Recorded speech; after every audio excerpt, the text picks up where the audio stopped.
Clear 911. July 22nd, 2015. A quiet summer evening in Broken Arrow, Oklahoma. The kind where nothing ever happens until it does. Neighbors remember hearing nothing out of the ordinary, but inside a modest two-story home, something horrifying was unfolding. Something no one would ever expect from the family next door. The Bever family seemed private, even withdrawn. David and April Bever had 7 children and were known to homeschool them, limiting interaction with the outside world. The family's house on Magnolia Court wasn't particularly large, but it was home to what appeared to be a quiet, religious, and structured household. Yet that structure hid something darker. Inside that home, 18-year-old Robert Bever and his 16-year-old brother Michael were growing more detached from reality. Spending countless hours online, they fed off of disturbing forums, watched violent videos, and began idolizing mass murderers. Their internet history would later reveal obsession with infamous killers like those responsible for Columbine, and they had a desire to outdo them. For months, the brothers plotted in secret. They gathered knives, planned tactics, and made a list of people they intended to kill, not just their family, but hundreds more.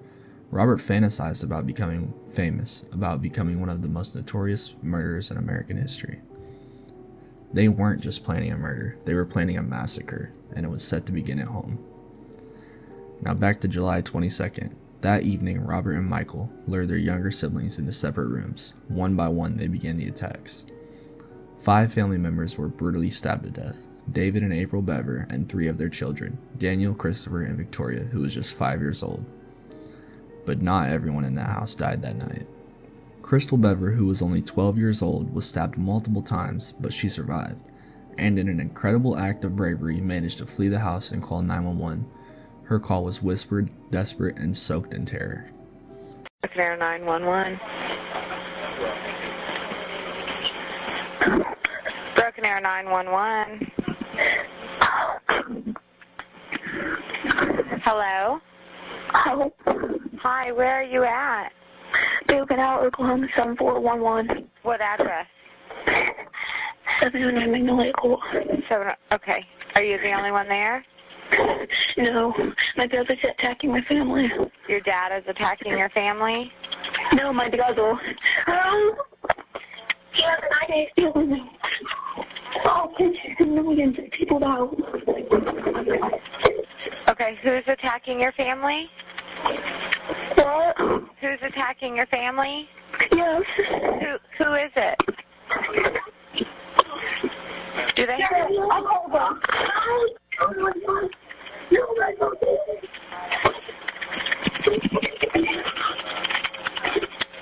Police arrived within minutes. The scene they discovered was something out of a nightmare. Blood, bodies, and 2 brothers hiding in the woods behind the home, armed and ready to kill more. Crystal's courage saved many lives that night. Had she had not escaped and called for help, Robert and Michael's plan to go on a multi-state killing spree may have continued. They had collected body armor, ammunition, and had intended to begin their next phase the following day.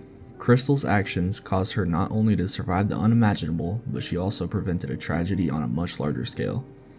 Her younger sister Autumn, who was just 2 at the time, was also found alive and unharmed. Thanks to Crystal, both her and Autumn were spared, and the killing stopped that night.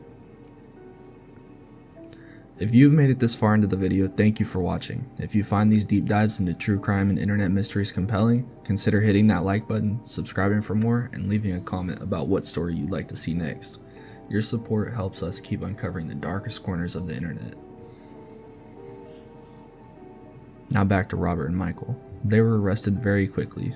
In interviews, Robert was disturbingly calm, even proud. He claimed that the murders gave him a rush. He showed no remorse. Michael, though, the quieter brother, admitted to assisting and planning everything alongside his older brother. Their motives were very chilling. They didn't hate their family, they just wanted to kill. The crime scene was so gruesome that the house was later demolished. Now in its place stands a small memorial garden. Robert Bever was sentenced to life in prison without the possibility of parole.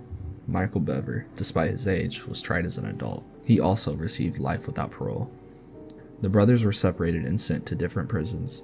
To this day, neither has expressed any remorse. While other family massacres have become national headlines, the Bever murders remain strangely underreported.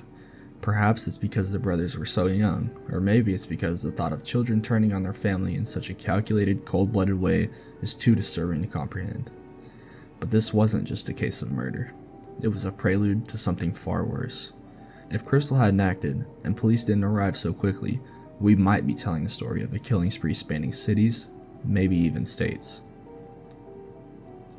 It's easy to forget stories like these in the sea of headlines and sensational news, but we remember them because of the survivors, because of the people like Crystal Bever, who despite unspeakable trauma, found the strength to stop something far more evil. She saved lives, and she made sure her brothers would never kill again.